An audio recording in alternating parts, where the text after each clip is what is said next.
everybody. How are you all? I hope your preparation is going well. आपकी तैयारी अच्छे से आप कर रहे हैं. I'm so sure. चलिए आज हम ग्रामर के कुछ रूल्स हैं एक्टिव एंड पैसिव वॉइस से रिलेटेड, तो उनको जल्दी से कर लेते हैं. ठीक है, तो ज़्यादा टाइम नहीं लगाएंगे. एक छोटा सा वीडियो है ये, एक छोटा सा क्लास हम ले रहे हैं.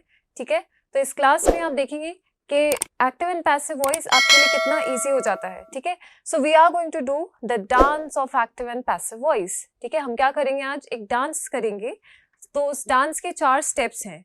ठीक है, तो वो 4 स्टेप्स में जो डांस हम कंप्लीट करेंगे it's going to be amazing. ठीक है, so let us learn active and passive voice by dancing. Okay, so let us begin with, I will just write a sentence.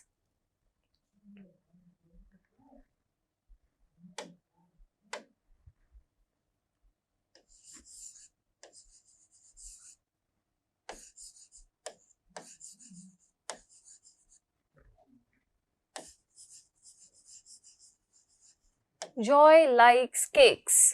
ठीक है, तो ये हमारे पास एक सेंटेंस है, एक बहुत ही सिंपल सा सेंटेंस है. ठीक है, क्योंकि हमें रूल्स सीखने हैं तो हम सिंपल सेंटेंस के साथ स्टार्ट करेंगे. जो हमारा एग्जाम्पल होगा मैंने बहुत ही सिंपल लिया है. ठीक है, हमारे पास में जब हम एक्टिव एंड पैसिव वॉइस की बात करते हैं तो हमारे पास क्या होना चाहिए, सबसे पहली बात जो है वो वर्ब की होती है. So what is the verb over here? Likes. This is the verb, right. ये जो मेरा वर्ब है ये कौन सा होना चाहिए? एक ट्रांजिटिव वर्ब होना चाहिए. ट्रांजिटिव वर्ब का मतलब क्या हुआ? ऐसा वर्ब जो एक सब्जेक्ट के थ्रू जो एक्शन है वो मेरे ऑब्जेक्ट पे पास ऑन होता हो. ठीक है, जो एक्शन जो है जो सब्जेक्ट कर रहा है वो ऑब्जेक्ट के ऊपर पास ऑन होता हो, यानी कि ट्रांसफर होता हो. ट्रांजिटिव. ट्रांजिटिव का मतलब क्या हुआ कि ट्रांजिट हो रहा है, ट्रांसफर हो रहा है. ठीक है, पास ऑन हो रहा है. Okay, so when we talk about active and passive voice, तो हमें सबसे पहले first thing you need to see is that I need to have at least one transitive verb. ठीक है, मेरा जो verb है वो transitive होना चाहिए. ठीक है, अगर हमने ये आइडेंटिफाई कर लिया कि मेरे पास ट्रांजिटिव वर्ब है, अब जनरली जो क्वेश्चंस आपके एग्जाम में आएंगे तो आपको ऐसा नहीं होगा कि अच्छा ये हो सकता है, नहीं हो सकता है. अगर ऐसा आया कि आप बताइए कि इसमें से कौन सा सही है और कौन सा, और अगर ऑप्शन में अगर ये है कि कोई भी ऑप्शन यानी कि सही है ही नहीं, तो इसका मतलब कि हो सकता है कि उसमें एक ट्रांजिटिव वर्ब हो ही ना. ठीक है, अगर ट्रांजिटिव वर्ब है तो हम इसे चेंज कर सकते हैं. जैसे कि जॉय लाइक्स केक्स, तो जॉय सब्जेक्ट है, केक्स ऑब्जेक्ट है. जो मेरा एक्शन है वो जॉय से केक्स पे ट्रांसफर होता है, वो सब्जेक्ट से ऑब्जेक्ट पे ट्रांसफर होता है. ठीक है, तो ये तो हो गई सबसे पहली पहचान कि एक ट्रांजिटिव वर्ब मेरे पास जरूर होना चाहिए. एक ट्रांजिटिव वर्ब मेरे पास जरूर होना चाहिए, जो कि मेरे पास है यहाँ पे. ठीक है, तो चलिए अब देखते हैं कि वो 4 डांस स्टेप्स कौन से हैं जो हम आज यहाँ पे करेंगे. Okay, late us begin.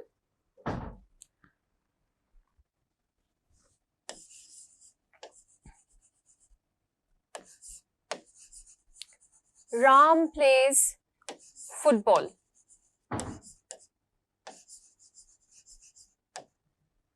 Okay, Ram place football.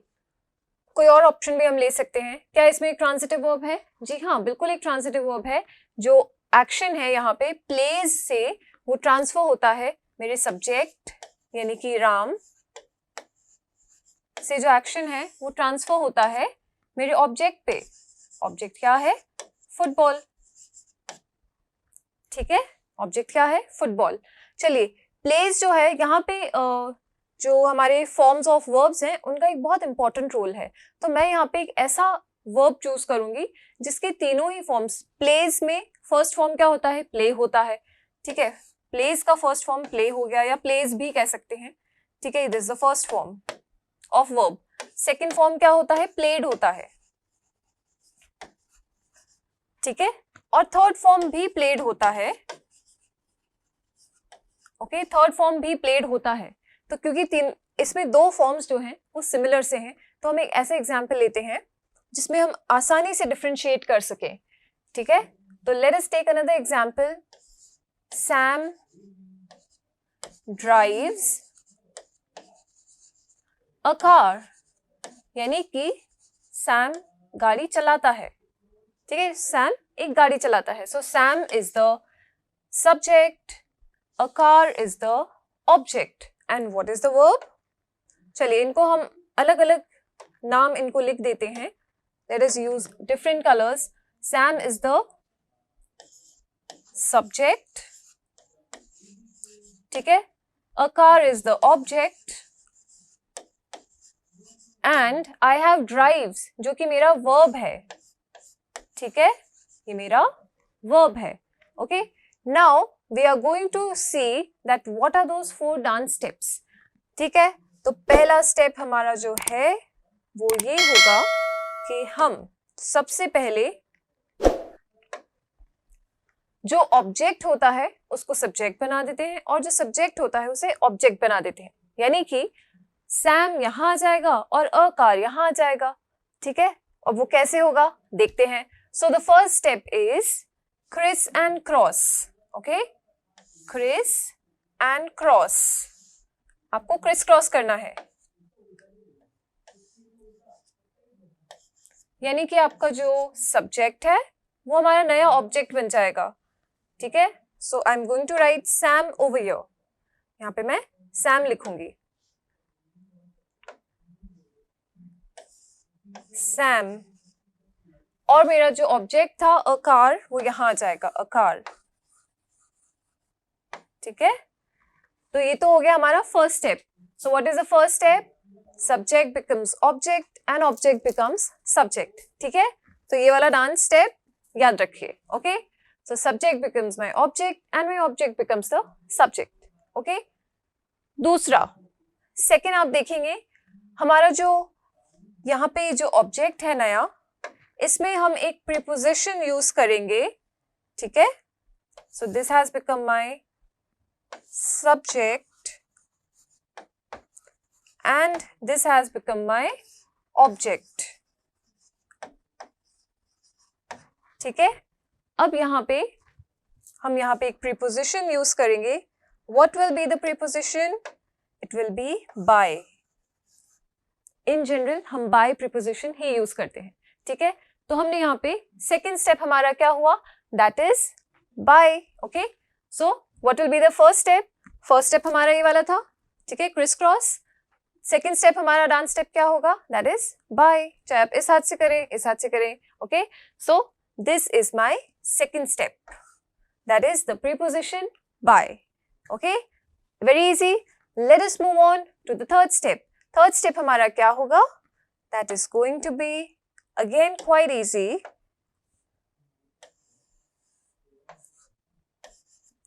Okay, so this is my third step. ये क्या हुआ?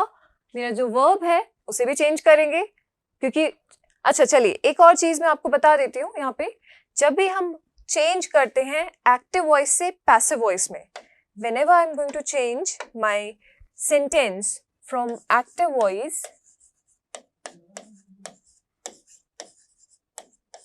से पैसिव वॉइस में, तो मैं यहाँ पे क्या करूंगी?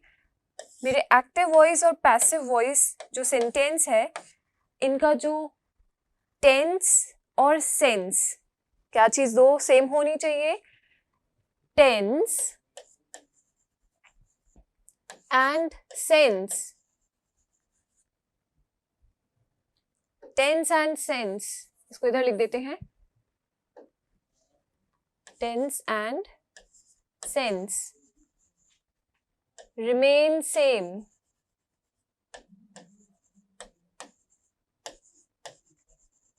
यानी कि टेंस और सेंस जो होता है, उस सेंटेंस का जो मीनिंग होता है और उस सेंटेंस का जो टेंस होता है वो सेम रहता है. टेंस चेंज नहीं होगा. यानी कि अगर ये सिंपल प्रेजेंट टेंस में है तो मेरा जो पैसिव वॉइस सेंटेंस है वो भी सिंपल प्रेजेंट टेंस में होगा. ठीक है, अच्छा ये जो स्टेप मैंने आपको सिखाया है ये वाला, ठीक है, this and this. Okay, please remember this and this. This step is we will change the verb. The verb will change from कोई भी फॉर्म होगा verb का. ये मेरा फॉर्म जो है verb का वो क्या हो जाएगा? It will change into its third form. Okay, it will change into its third form. So what is it? The third form will be, drives का third form क्या हो जाएगा? Driven, D-R-I-V-E-N. ठीक है, D-R-I-V-E-N. थोड़ा और क्लियर लिख देते हैं इसको.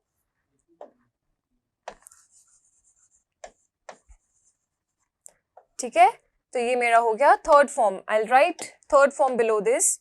इसके नीचे लिख देते हैं third form of verb. Third form को हम क्या कहते हैं? इसको हम पास्ट पार्टिसिपल फॉर्म भी कहते हैं. ठीक है, वेरी सिंपल. तो हमने हमारे 3 स्टेप्स कंप्लीट कर लिए हैं. चौथा स्टेप जो है दैट इज दिस ओनली. ठीक है, एक्चुअली जो थर्ड स्टेप है ना, this was this. Okay, so this 3 and this 3. Why? Because third form of the verb. Okay, very easy, simple. बहुत simple steps हैं. Okay, so a car driven by Sam. अब driven by Sam हमें कुछ चाहिए जो हमें tense के बारे में बताए. तो third form of verb क्या होता है? Past participle form. Past participle form क्या होता है? एक non-finite verb होता है. Non-finite verb हमें tense के बारे में नहीं बताता, right?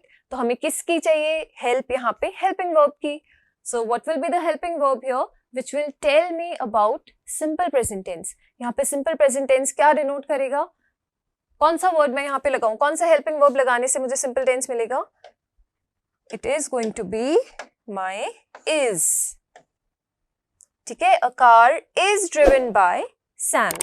ठीक है, तो यहाँ पे मैंने third form के साथ में ये जो is है ये लगाया. This is the helping verb, या इसको हम ऑक्सिलरी वर्ब भी कहते हैं. ठीक है, तो बहुत ही सिंपल स्टेप्स थे. जो हेल्पिंग वर्ब होगा प्राइमरी हेल्पिंग वर्ब होगा. ओके, बहुत सिंपल स्टेप्स हैं. Let us repeat again.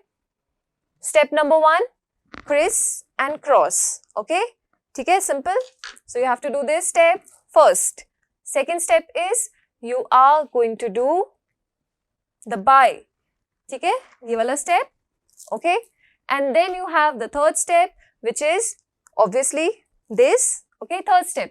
And then you have the fourth step that is this. ठीक है, आए समझ में? बहुत सिंपल स्टेप्स हैं, बहुत इजी डांस है.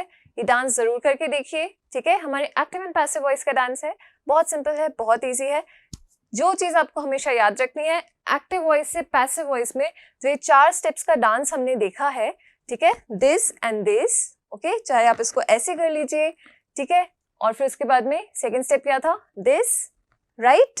And third step is this and this, and the fourth step is this and this. Okay, ये स्टेप हमने देख लिए. लेकिन जो चीज हमेशा याद रखनी है, very important to keep in mind, is tense and the sense remain same. ठीक है, टेंस और सेंस चेंज नहीं होना चाहिए, बिल्कुल नहीं. टेंस भी सेम रहेगा, सेंस भी यानी कि मीनिंग भी उसका सेम रहेगा. So till then, see you in the next video with some more interesting and fun grammar rules. Till then, bye bye.